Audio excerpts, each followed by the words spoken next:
moderator, apakah dari presentasi saya sudah terlihat? Sudah nggak? Tapi di bagian kanan ada item-item penutup gitu.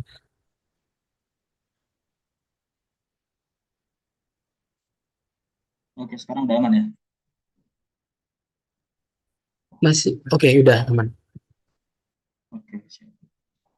Jadi, selamat malam semuanya kepada para audiens sekalian dan juga terima kasih dari moderator yang telah berikan sambutannya. Jadi untuk sesi kali ini, yang mana nantinya kita akan membahas tentang pengenalan dan dasar dari deep learning itu sendiri sebelum kita memulai menjadi deep learning engineer nantinya ya, insya Allah. Jadi mungkin dari materi juga eh, materi yang disampaikan nantinya semoga bermanfaat. Dan di sini bersama saya Habibie Ambani Muslim, dan untuk biografi saya selengkapnya bisa dicek di LinkedIn saya yang tertera pada link ini. Baiklah, langsung saja sebelum kita memulai inti materi, saya akan memperkenalkan diri terlebih dahulu.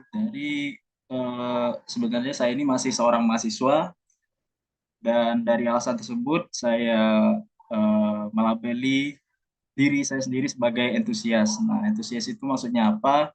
Yang mana di sini saya masih dalam proses belajar. Jadi nantinya untuk teman-teman nantinya dari ilmu saya yang sedikit ini nantinya semoga memberi manfaat dan juga menambah pengetahuan dari para audiens dan teman-teman sekalian. Dan untuk experience saya yang pertama yaitu sekarang saya sedang mengikuti program dari Google Cloud Skill Boost dari Machine Learning Engineer Learning Path, yang mana saya mulai itu dari Januari tahun ini. Dan untuk semester sekarang, jadi saya berposisi sekarang semester 7 ya. Jadi kemarin itu saya mengikuti program dari salah satu Kemendikbudristek studi independen yaitu Machine Learning Cohort di Bangkit Academy yang saya mulai itu pada Agustus 2023, dan sekarang sudah memasuki proses penyelesaian. Dan yang ketiga yaitu saya pernah menjadi programmer di salah satu riset tim di Politeknik Elektronika di Surabaya, yang mana tim ini eh, merupakan cabang lomba robot dari kontes robot Indonesia di cabang kontes robot pemadam api berkaki. Yang nama tim ini adalah Eliro.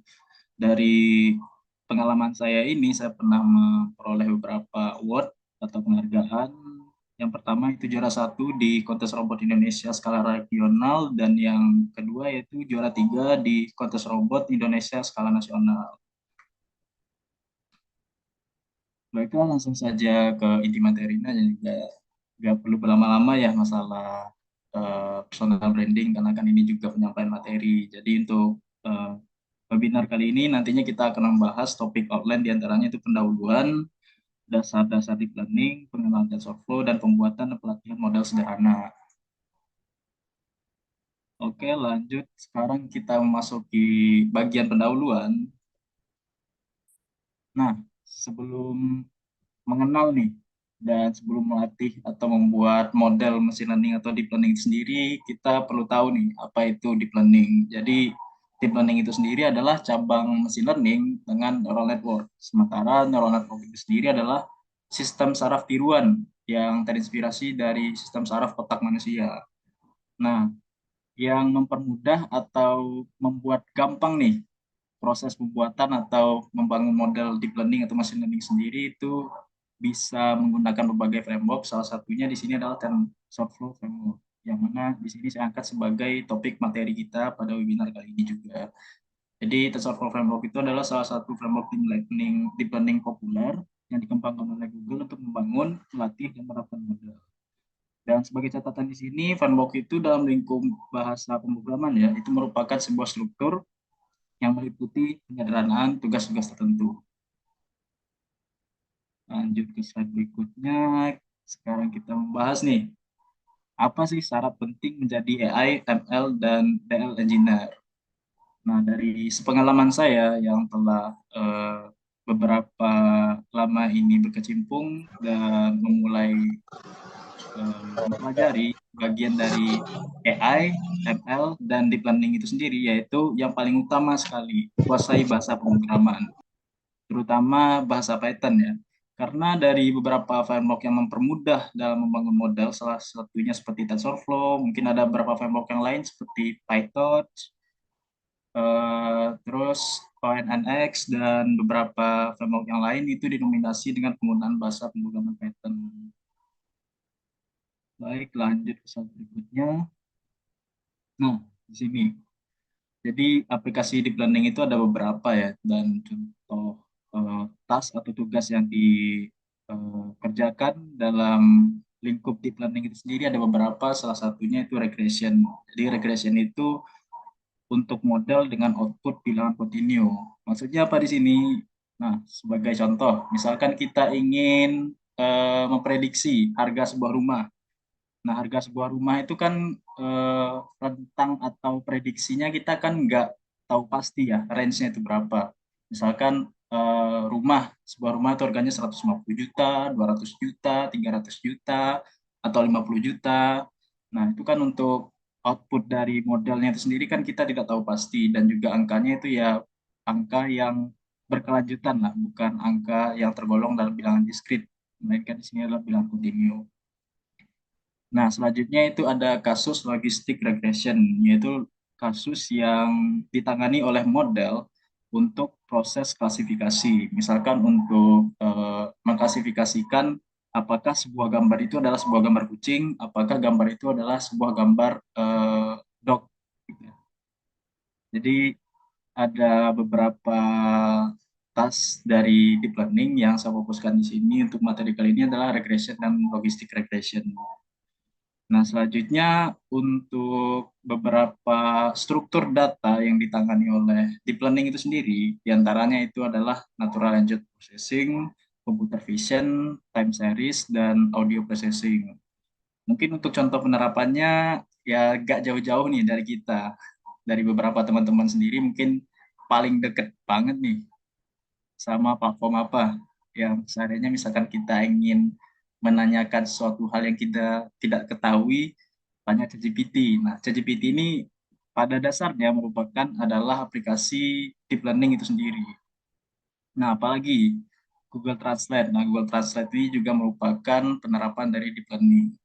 Jadi, Google Translate dan ChatGPT itu merupakan model deep learning yang penanganannya itu dalam lingkup data natural language processing. Jadi, data yang ditangani oleh model natural language processing itu berupa seperti tulisan tangan, bahasa, dan lain sebagainya. Jadi ada beberapa data yang ditangani oleh model learning sendiri. Selanjutnya adalah object detection. Ini sepertinya agak tipe ya. Ya mungkin dari audiens kalian paham saja kan ya, itu ya anggap aja itu adalah object detection. Nah, object detection sendiri itu merupakan implementasi deep learning dalam lingkup computer vision. Nah, seperti ini kira-kira. Jadi dari model yang telah kita bangun, yang basisnya itu adalah object detection, bisa mengenal beberapa objek berdasarkan gambar-gambar yang telah dilatih sebelumnya. Bisa dilihat di sini, model kita bisa mengenal ada traffic light, ada dog, ada person, person manusia, ada mobil.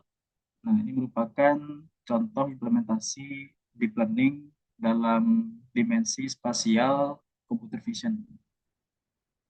Dan selanjutnya untuk data time series nih. Nah, mungkin dari audiens kalian pernah main trading dan menerka-nerka nih, apakah sahamnya kemudian ini apakah naik atau turun, atau pola yang ditunjukkan oleh eh, sebuah saham yang telah teman beli dan pengen dijual sebelumnya itu menunjukkan gejala seperti apa dan segala macamnya. Nah, itu bisa ditangani oleh model deep learning dalam lingkup data time series. Jadi untuk prediksi nilai saham dalam domain time series bisa ditentukan nih, bisa diprediksi nih oleh model deep learning apakah selanjutnya saham dari teman-teman di sini atau dia sekalian pernah beli atau main trading kan. Nah, itu apakah kita bisa apakah kita akan tetap atau menahan saham tersebut atau pengen kita jual. Nah, itu kan bisa dideteksi oleh atau bisa diprediksi oleh model deep learning itu sendiri. Mungkin dari teman-teman sekalian nanti ada yang tertarik seperti males nih, gabut nih, masa kayak mungkin ada teman-teman yang baru berkecimpung di dunia trading ya. Nah itu nggak perlu apa namanya ya, nggak perlu mengetahui seluk-beluk trading itu ciri-cirinya saham itu akan turun atau naik itu bagaimana, tapi pelajari deep learning. Nah seperti itu. Mungkin dari teman-teman nanti bisa membuat aplikasinya, terus kayak ya ada beberapa customer nanti yang menggunakan aplikasinya seperti itu. Jadi ya kalau bisa kita ini nanti sebagai pembuat aplikasi, bukan pengguna aplikasi lain lagi ya.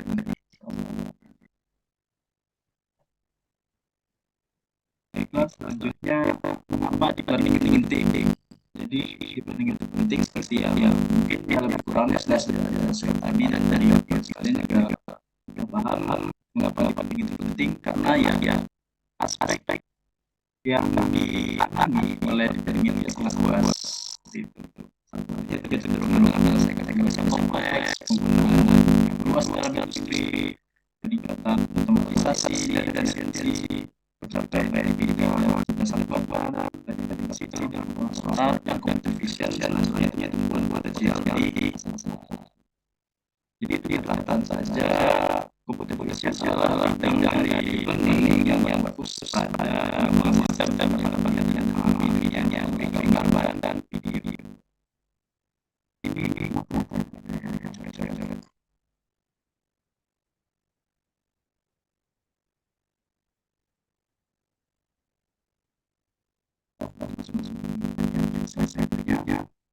jadi dalam membuat model itu secara matematik tidak mulus dan tidak sesuai ekspektasi pada model ini bakal dibuat dengan aspek yang telah kita ketahui dan tidak akan mendapatkan beberapa challenge atau tantangan saat membangun model itu sendiri. Tapi melainkan dari membangun proses membangun model ini gitu, merupakan proses yang sebenarnya ya ada beberapa tantangan di sana. Salah satunya itu integritas, kebutuhan kasus yang besar, hasilnya adalah overfitting. Dan ada penelitian dan kedua, caranya itu penelitian akan terus berlanjut mengatasi tantangan tersebut. Jadi mengenai model ini sendiri berdasarkan tantangan yang akan dihadapi dalam model learning itu adalah overfitting. Saya menjelaskan tentang overfitting sendiri. Jadi overfitting itu di situ ini ada yang coret-coret gambar padas ya.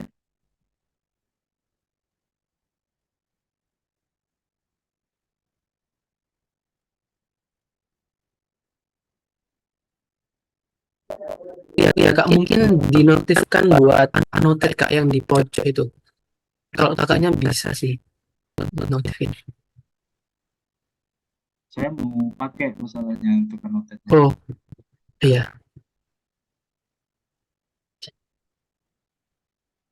Mungkin tadi saya melihat itu namanya tadi Dimas Wahyudi ya, itu siapa itu? Oke, siap kak. Dia gambar yang nggak pantas tadi. Mungkin dari audiens juga melihat.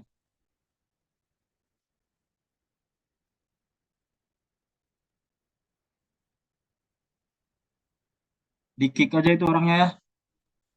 Ya, oke, siap kak. Makasih banyak. Mohon maaf juga.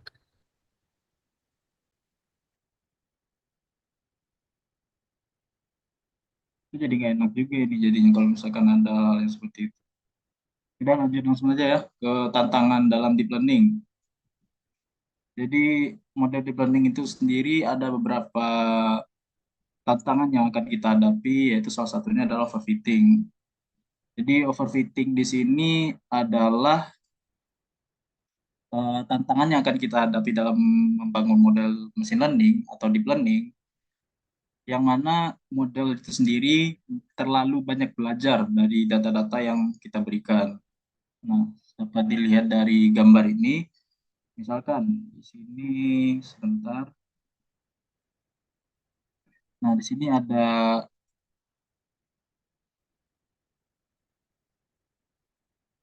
beberapa data ya.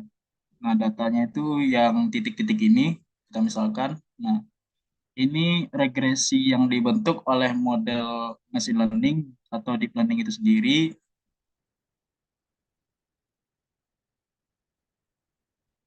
itu terlalu cocok dengan data training. Nah, mengapa saya menganggap ini sebagai sebuah hal yang negatif atau merupakan dampak negatif dalam membangun model machine learning?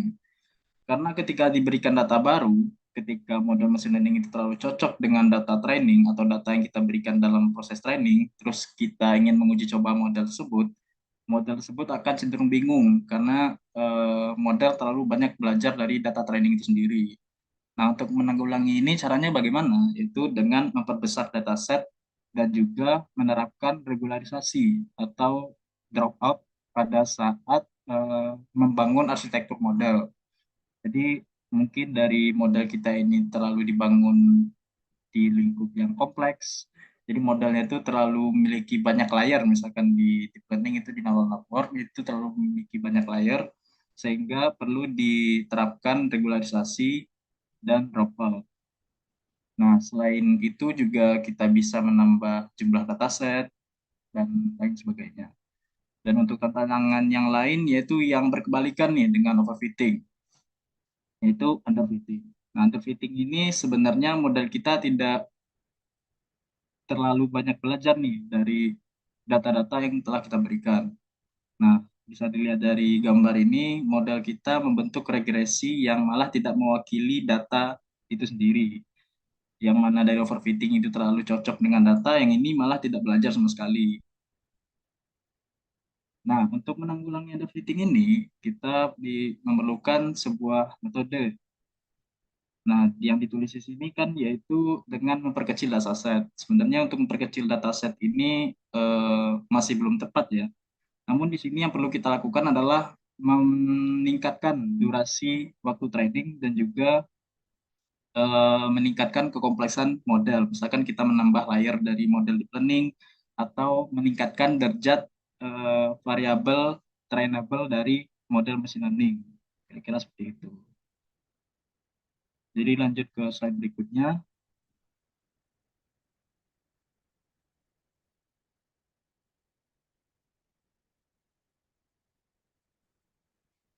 Nah, selanjutnya itu kita masuk ke dasar-dasar deep learning. Jadi dasar-dasar deep learning ini sebelum masuk ke proses pembuatan atau build model itu sendiri, saya ingin menekankan kepada audiens kalian bahwasanya untuk membentuk atau membuat model machine learning, kita harus paham konsep dasar dari neural network. Jadi konsep dasar dari neural network itu sendiri, nah bisa dilihat dari slide ini. Nah, terdapat beberapa komponen penting nih dari neural network sendiri, yaitu input layer, hidden layer, dan output layer. Nah, sebagai contoh sederhana, saya mencontohkan di sini neural network sederhana, yang mana hidden layer-nya cuma ada satu layer, dan diikuti oleh input layer dan output layer. Mungkin untuk membuat paham dan apa ya, menyederhanakan penjelasan saya juga nantinya agar para audiens itu lebih paham juga nanti. Jadi, kita misalkan nih, konsep neural network itu untuk kehidupan nyata. Kan tadi kan saya juga udah jelaskan kalau misalkan neural network itu merupakan interpretasi dari cara berpikir manusia gitu. Jadi inspirasinya adanya neural network itu terinspirasi dari sistem saraf dari otak manusia. Nah, kita misalkan kita sebagai manusia aja nih melihat atau ingin menerka apakah sebuah rumah itu adalah rumah mewah, apakah sebuah rumah itu rumah mewah, rumah menengah ke atas, atau rumah menengah ke bawah. Nah, itu. Jadi, apa nih parameter yang kita tentukan yang akan eh, dari kita sendiri bisa memikirkan apakah sebuah rumah itu adalah rumah mewah atau rumah menengah ke atas atau rumah menengah ke bawah. Nah, kita misalkan di sini parameter yang perlu kita pertimbangkan untuk menentukan apakah sebuah rumah itu masuk ke klaster apa. Yang pertama, misalkan lebar tanah. Nah, kita mengambil salah satu parameter lebar tanah. Yang kedua itu panjang tanah. Dan yang ketiga itu jaraknya dengan pusat kota. Nah, jaraknya dengan pusat kota. Nah, neural network di sini bekerjanya itu seperti kita memikirkan kira-kira jika lebar tanah semakin besar dan panjang tanah itu semakin besar, apakah rumah itu akan menjadi rumah mewah atau rumah menengah ke atas atau rumah menengah ke bawah? Nah, itu bisa kita tentukan karena semakin panjang dan semakin lebar tanah sebuah rumah itu akan bisa berpotensi nih diklasterisasi di tingkat menengah atas atau rumah mewah atau rumah ke bawah. Dan yang seperti yang kita ketahui sendiri dan bisa kita pikirkan sendiri, semakin lebar dan semakin panjang tanah dari sebuah rumah itu bisa digolongkan sebagai rumah yang mewah. Dan selanjutnya itu jaraknya dengan pusat kota. Nah, sebagaimana kita ketahui, jika sebuah rumah itu semakin dekat dengan pusat kota, otomatis seperti harga beli tanahnya dan segala macamnya dan faktor-faktor yang lain ya otomatis harganya juga lebih mahal sehingga semakin dekat dengan pusat kota maka rumah itu bisa dikatakan rumah yang mewah atau rumah menengah ke atas ya minimal karena jarang sekali ya kita temui kalau misalkan sebuah rumah yang berada di dekat pusat kota itu adalah rumah menengah ke bawah. Nah kita misalkan seperti itu masuk apa inputan dari neural networknya adalah lebar panjang dan jarak dengan pusat kota. Dan kemudian untuk hidden layer-nya ini akan mencari hubungan antara input dari neural network itu sendiri, misalkan lebar dan panjang. Sebagaimana kita ketahui, jika misalkan sebuah rumah itu memiliki lebar yang besar atau lebar yang besar lah ya, dan panjangnya kecil. Nah, itu kan masih belum bisa diketahui kan ya. Masih bias lah apakah rumah itu bisa dikategorikan sebagai menengah atas atau menengah ke bawah atau rumah mewah bahkan. Nah, dari neural network itu sendiri akan mencari hubungan antar node input ini. Nah, sebagaimana yang kita ketahui, untuk lebar dan panjang ini merupakan input, ya kita misalkan itu adalah input dari luas tanah. Nah, luas kan panjang kali lebar kan. Jadi dari node ini, lebar dan panjang ini sebenarnya masih belum menjadi parameter yang menentukan apakah klaster rumah itu mewah atau menengah ke atas atau menengah ke bawah. Melainkan jika dua parameter ini digabungkan, seperti menjadi sebuah luas dari tanah, nah, yang mana itu prosesnya dilakukan oleh header layer ini, nah itu bisa menentukan parameter luas itu adalah parameter yang sangat-sangat menentukan dalam klasterisasi sebuah rumah. Nah, untuk jarak dengan pusat ini kan nggak ada hubungannya kan ya. Mungkin kita sebagai manusia mikirnya nggak ada hubungannya dengan panjang, nggak ada hubungannya dengan lebar juga. Tapi yang mungkin ya, dari saat kita membangun model deep learning itu sendiri, kita tidak tahu antara hubungan antara input ini, not input ini, satu sama lain itu kita tidak bisa mengetahui itu dengan pasti. Melainkan neural network itu sendiri akan mencari hubungannya. Salah satunya itu panjang dan lebar tadi, hubungannya itu adalah luas tanah dan jarak pusat ini mungkin ada hubungannya juga sehingga menjadi sebuah besaran apa gitu. Nah, itu dicari dan dikulik oleh neural network itu sendiri. Nah, sehingga ketika kita inputkan lebar, panjang, jaraknya dengan pusat kota, itu model akan bisa menentukan apakah rumah itu adalah mewah, menengah atas, atau menengah ke bawah. Seperti itu. Nah, untuk lebih lengkapnya, saya mengambil sampel ya. Di sini adalah satu node hidden layer saja. Untuk mempermudah pemahaman kita tentang neural network itu sendiri. Mungkin bisa dilanjut ke slide berikutnya. Nah, seperti ini. Jadi kita ambil salah satu sampel dari salah satu node hidden layer. kita bisa mengambil nih dari input layer, misalkan ada dua input layer, ada dua node di input layer maksud saya. Jadi dua node ini merupakan sebuah besaran. Nah, besarannya ini adalah X1, X2, yang mana ketika memasuki hidden layer atau node di hidden layer, ini akan menciptakan sebuah variabel yang baru yang bersifat trainable. Nah, ini yang ditrain adalah W1 dan W2. Jadi yang dilatih oleh neural sendiri parameter merupakan parameter W1 dan W2 ini. Nah, ini yang akan dilatih oleh model sehingga nilainya akan berubah-ubah terus saat proses pelatihan sehingga didapatkan nilai yang optimal dan model kita nanti akan bisa menentukan sebuah input itu masuk ke klaster apa, sebuah input itu masuk ke klasifikasi apa, sebuah input itu akan membentuk sebuah regresi linear seperti apa gitu. Nah, seperti ini. Mungkin dari teman-teman sekalian udah pernah menyinggung nih, sebenarnya dasar machine learning itu seperti apa, yaitu persamaan linear, yaitu WX plus B. Nah, karena di sini untuk penyederhanaan perhitungan ya, di sini saya hanya memasukkan dua not input, sehingga untuk persamaan linear ini, WX plus B ini, hanya dalam lingkup dua input ini saja, yaitu W1, X1, B1, plus W2, B2, oh maaf,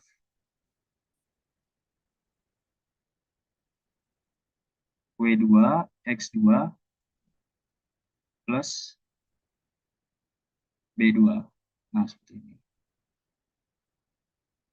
Nah, jika misalkan input layernya itu lebih dari dua, nah itu ada penambahan lagi sesuai dengan berapa jumlah input layernya. Di sini kan hanya ada dua input layer, berarti penjumlahnya hanya ada dua persamaan linear yang mewakili dari masing-masing input ini, yaitu X1 dan X2, B1 dan B2. Nah, B ini apa? B ini merupakan sebuah besaran skalar yang menyeimbangkan dari input layer itu sendiri. Jadi eh, B ini yang mana misalkan sebuah persamaan linear yang tanpa B misalkan ya, tanpa B ini masih belum mewakili output dari model kita. Nah, ini akan diseimbangkan atau dibalancekan oleh parameter B ini sebagai bias. Jadi W ini yang terikat dengan sebuah variabel itu X1 dan B ini sebuah skalar yang tidak terikat dengan variabel apapun. Nah, itu sebagai bias. Gitu. Nah, ketika masuk ke hidden layer ini, tidak serta-merta langsung masuk ke output layer, melainkan ada namanya fungsi aktivasi. Nah, fungsi aktivasi itu sendiri apa jenisnya? Salah satunya itu adalah linear. Nah, linear ini pada dasarnya itu sama saja dengan tanpa adanya fungsi aktivasi, cuma saya untuk menegaskan saja ada beberapa fungsi aktivasi, salah satunya itu linear, dan berikutnya ada fungsi aktivasi ReLU, yang mana ReLU ini akan memfilter dari output keluaran hidden layer ini, apakah dia negatif atau positif. Kalau misalkan dia negatif, akan mengembalikan nilai nol. Kalau misalkan dia positif, akan mengembalikan nilai itu sendiri. Mungkin untuk lebih jelasnya, fungsi derivasi itu sendiri akan saya jelaskan nanti di slide berikutnya. Nah, mungkin untuk teman-teman sekalian perlu diketahui, ini harus apa ya?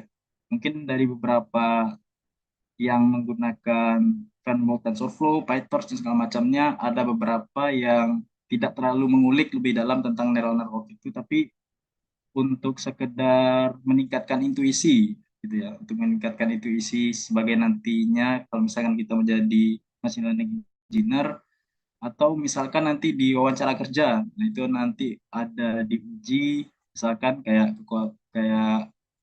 seberapa kencang sih kita matematikanya atau seberapa kencang sih kita dalam hal statistik gitu. Nah, ini bisa menjadi landasan kita nantinya kalau misalkan menemukan hal-hal yang seperti itu. Nah, untuk fungsi aktivasi saya jelaskan di slide berikutnya.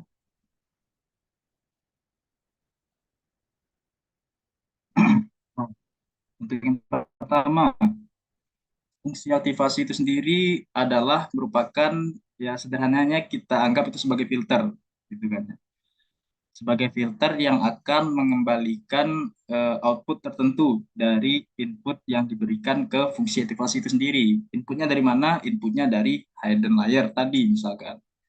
Jadi untuk value itu akan mengembalikan input yang bernilai negatif ke angka 0. Jadi ketika inputnya itu kecil dari 0, dia akan mengembalikan 0.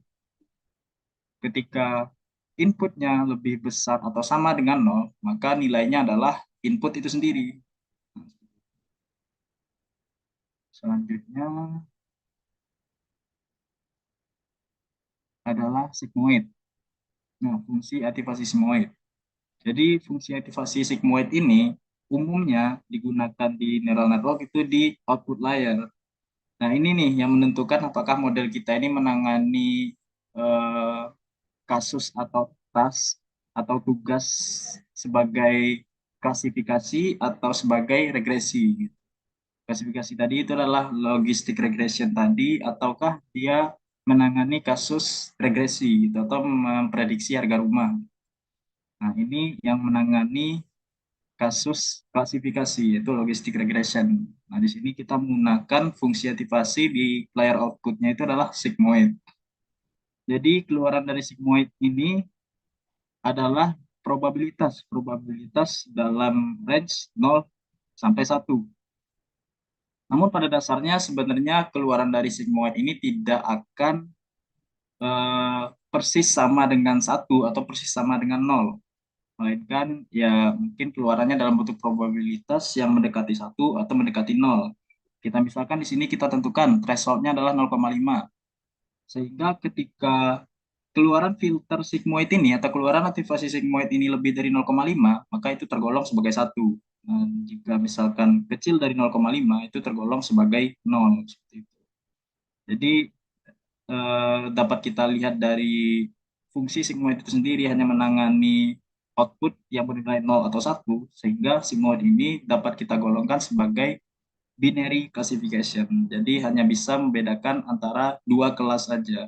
Misalkan misalkan membedakan antara dua gambar, yaitu gambar kucing atau gambar dog. Kita lanjut ke fungsi softmax. Nah, softmax di sini menangani kasus yang sebenarnya sama dengan sigmoid, namun kelasnya lebih banyak nih dari sigmoid tadi. Yang mana sigmoid tadi hanya menangani output 0 atau 1, sekarang softmax ini menangani banyak kelas output gitu. Di antaranya itu ada output 1, 5, 3, dan 2 misalnya. Nah, di sini ada yang menarik nih yang ingin saya kulik bersama audiens kalian. Kita misalkan untuk not output yang 2 ini adalah misalkan kita anggap ini sebagai kelas dog. Dog ini snack, ular, dan ini cat, kucing, ini sapi. Nah, kita misalkan seperti itu. Jika misalkan keluaran dari masing-masing output layer ini berupa sebuah variabel yang trainable itu tadi, yaitu file w itu tadi, atau biasa kita sebut itu file weight, variable bobot, ya terserah dari audiens kalian menyebutnya apa, ya kita sebut saja secara umum adalah variable w, misalkan keluaran dari output layer di dalam bentuk w itu tadi, kita misalkan dok itu w atau bobotnya kita misalkan adalah 5, snack itu 1, cat itu 20, dan cow itu 7. Nah, mungkin audiens kalian bisa menekan-nekan nih, kenapa kok cat itu bobotnya lebih besar daripada snack, daripada dog, daripada cow. Nah, mengapa bobot yang terbesar nomor 2 adalah cow, mengapa bobot terbesar yang nomor 3 itu adalah dog, dan yang paling kecil itu adalah snack. Jadi kita contohkan di sini, misalkan kita menginputkan sebuah model, andaikan model ini sudah di training ya, sehingga didapatkan bobot-bobot berikut. Jadi setelah kita training, kita inputkan sebuah data baru, yaitu data gambar kucing misalkan. Nah, ketika kita inputkan ke neural network, nah itu akan menghasilkan bobot-bobot berikut. Yang mana tadi kita masukkan gambar kucing kan ya, sehingga bobot yang paling besar itu adalah kucing itu sendiri.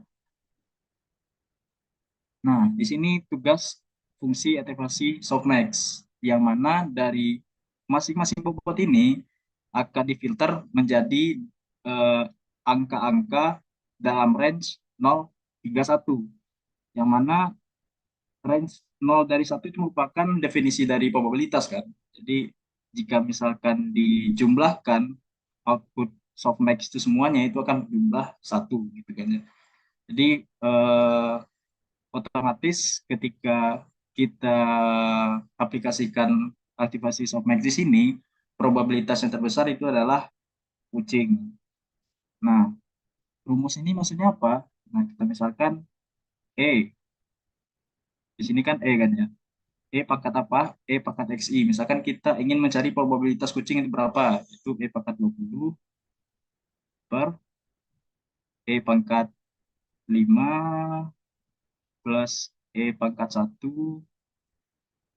E pangkat 20, dan seterusnya. Nah, di sini kan E pangkat 7. Nah, itu akan menghasilkan sebuah probabilitas. Dari bobot yang besar pada kucing ini, otomatis ya probabilitas kucing itu lebih besar juga daripada yang lain. Sehingga itu keluaran dari output model kita yang mengklasifikasikan bahwasannya gambar yang kita inputkan tadi itu gambar kucing itu adalah sebuah gambar kucing 0,454.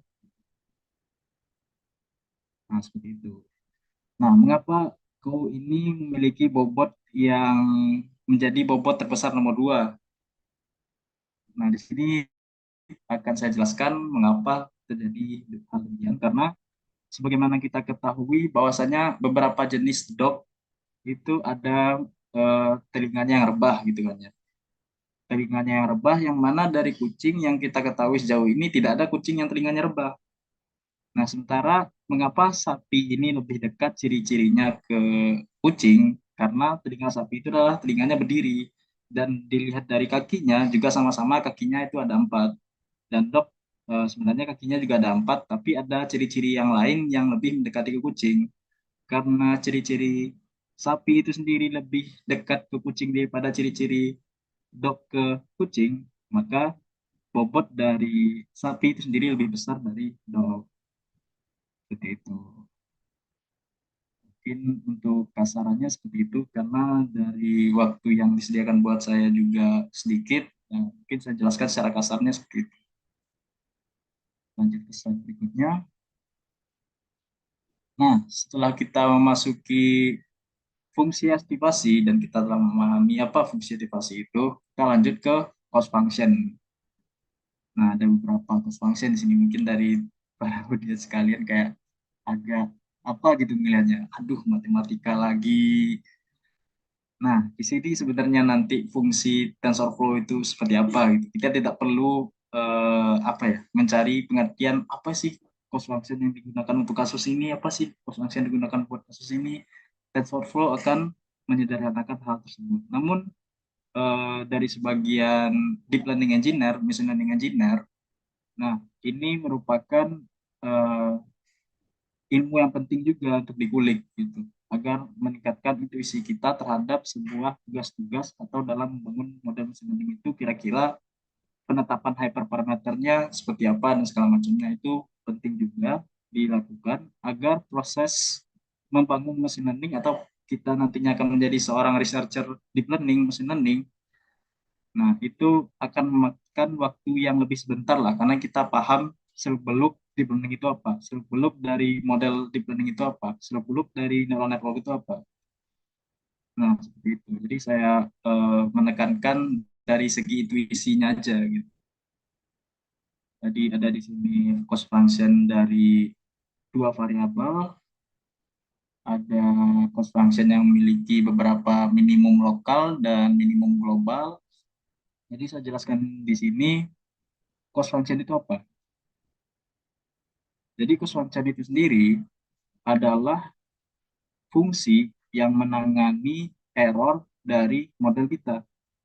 Jadi kalau misalkan model kita memiliki error yang tinggi, berarti model kita itu adalah model yang jelek, model yang buruk. Jadi caranya bagaimana agar model kita menjadi model yang baik, yaitu menurunkan errornya itu sendiri. Nah, proses menurunkan errornya itu seperti apa? Nah, itu namanya proses training. Jadi dari data-data yang kita dapatkan, error misalkan error model kita itu sangat tinggi, kita masukkan data, kita training, nah itu proses penurunan error sebenarnya. Yang mana awalnya nih, saat sebelum model kita itu dilatih, itu memiliki error yang tinggi, sehingga titik awal itu di sini. Nah, ketika proses training, nah ini errornya semakin turun, turun, turun, turun, turun, turun, turun, hingga ke titik minimum dari sebuah fungsi error. Nah, ini kita misalkan untuk fungsi regression satu variabel kan ya, ini dalam bentuk grafik parabola kan. Nah, jadi yang awalnya itu errornya sangat tinggi, dilakukan proses training, turun, turun, turun, turun, turun, hingga errornya seminimum mungkin. Jadi saya tekankan di sini, error itu sendiri sebenarnya tidak mungkin bisa mencapai nol. Jadi walaupun seberapa jeniusnya audiens kalian di sini, mungkin eh, otaknya itu selevel apa ya, selevel Mark Zuckerberg atau Albert Einstein yang paham deep learning itu misalkan, nah itu model yang dibangun oleh orang sepintar-pintar dunia pun sebenarnya itu nggak akan bisa mencapai titik nol karena error itu sendiri atau deep learning itu sendiri pendekatannya sebenarnya adalah perhitungan numerik. Jadi yang kita menghitung misalkan nilainya adalah 5, sementara model deep learning itu nantinya akan menghitung 4,9999 berapa gitu. Tidak akan mungkin tepat jadi angka 5. Melainkan angka yang mendekati 5, mungkin 5,1, 5,02, atau 4,99. Nah, itu salah satu definisi yang menarik dari deep learning itu sendiri. Tidak, ya yang namanya ciptaan manusia ya, gitu.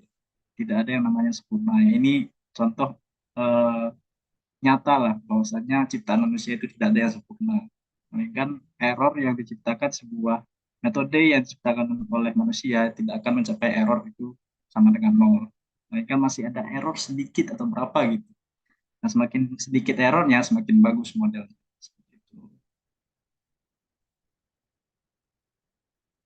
Nah, lanjut ada beberapa jenis cost function yang akan saya bahas di sini. Mungkin yang paling sederhana deh adalah MSE.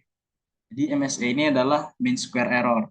Mean square error yang errornya ini diambil dari label prediksi atau output prediksi dengan output sebenarnya. Selisih dari output prediksinya berapa dengan output aktualnya. Nah, itu dikuadratkan.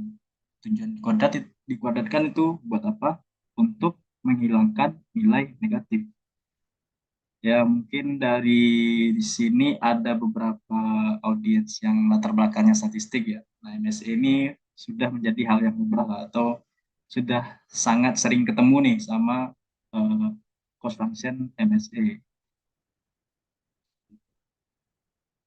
Jadi sigma di sini maksudnya apa? Yaitu penjumlahan atau resultan dari semua data. Misalkan data kita ada 30 atau 500 atau 700, maka errornya yang dijumlahkan adalah semua dari data itu errornya. Jadi misalkan ada 100 gambar kucing dan dog. Nah, ada beberapa gambar yang salah. Mohon maaf untuk aplikasinya saya salah menyebutkan. Kalau misalkan dog dan kucing itu kan buat logistik regression ya. Tapi untuk cost function regression ini diperuntukkan untuk regression atau untuk kasus atau problem regresi yang menghasilkan output bilangan kontinu. Misalkan prediksi harga rumah itu tadi. Nah, misalkan harga sebuah rumah kita label dengan parameter yang tadi ya, yang saya jelaskan tadi itu adalah luas, yang mana luas tanah itu terdiri dari beberapa parameter itu lebar dan panjang, dan ada salah satu parameter lagi, ada satu parameter lagi yaitu jarak dengan pusat kota. Nah, itu kita inputkan. Nah, kita kasih data, kita kasih makanan ke model kita itu dalam bentuk data itu tadi, dan kita label kalau misalkan lebar atau luas tanahnya segini, dan jaraknya dengan pusat kota segini, itu harga rumahnya 150 juta. Terus ada data yang kedua, kita inputkan lebar segini, terus panjang segini, jarak dengan pusat kota segini, itu harganya 200 juta, dan seterusnya hingga misalkan 700 data. Nah, itu dari data yang seperti itu, model kita akan belajar. Nah, akan diprediksi oleh model kita, data-data training itu tadi, apakah dia sama dengan output yang kita telah labelkan itu tadi, apakah dia benar 200 juta dengan luas tanah dan jarak dengan pusat kota segini, apakah harganya tetap segitu, ataukah malah kurang, ataukah malah lebih. Nah, kurang atau lebihnya itu, perbandingan dengan yang kita labelkan itu tadi, itu sebagai error. Nah, itu dijumlahkan dari masing-masing data. Misalkan data kita ada 700. Jadi masing-masing data itu errornya dijumlahkan. Nah, itu arti dari sigma. Misalkan ada 700, berarti penjumlahannya itu ada 700, 1 hingga 700. Dibagi dengan jumlah data itu tadi. Jadi, jumlah datanya tadi itu ada 700, dibagi 700. Makanya itu namanya min. Min di situ adalah rata-rata. Jadi rata-rata error masing-masing data itu tadi. Nah, itu adalah definisi dari mean square error. Nah, selanjutnya untuk problem atau kasus logistik regression atau klasifikasi. Nah, di sini. Tadi mungkin ya dari audiens kalian kayak rada apa gitu ngelihatnya. Aduh, matematika lagi.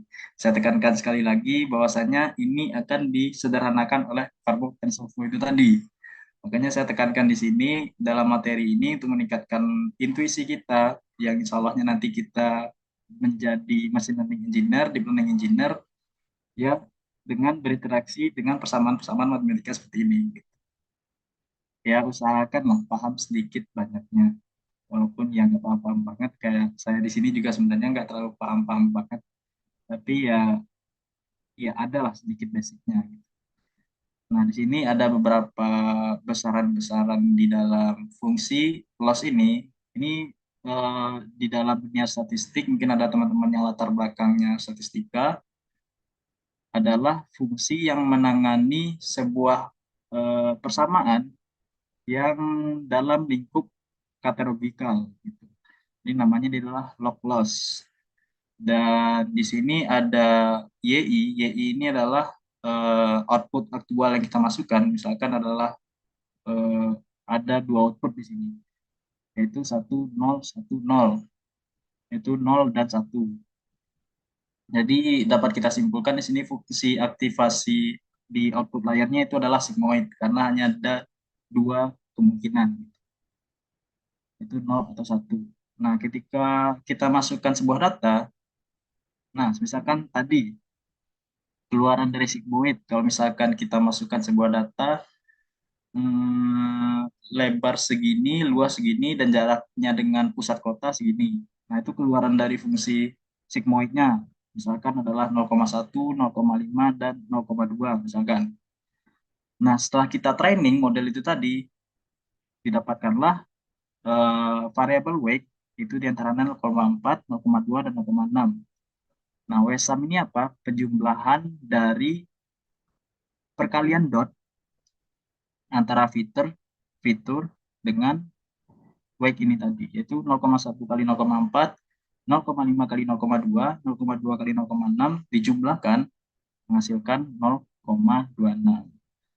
Nah, karena ini fungsi aktivasinya aktivasi sigmoid dan keluarannya hanya ada dua kemungkinan 0,1, 0 atau 1, maka kita tentukan di thresholdnya berapa. Ya normalnya 0,5 lah kita tentukan thresholdnya.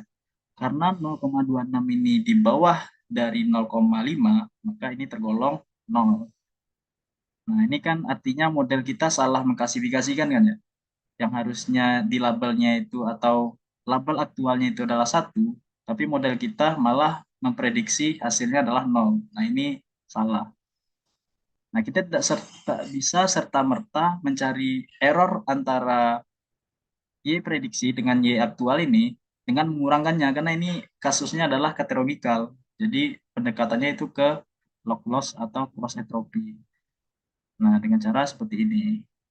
Sehingga untuk data yang pertama didapatkan loss 0,58. Mungkin dari teman-teman sekalian ada yang penasaran, nanti materinya saya bagikan juga ya, di linknya itu bisa dihitung bahwasannya ketika kita masukkan W sum di sini, terus Y1, terus Y di sini 1, log 1 kurang 0,26, apakah dapat 0,58?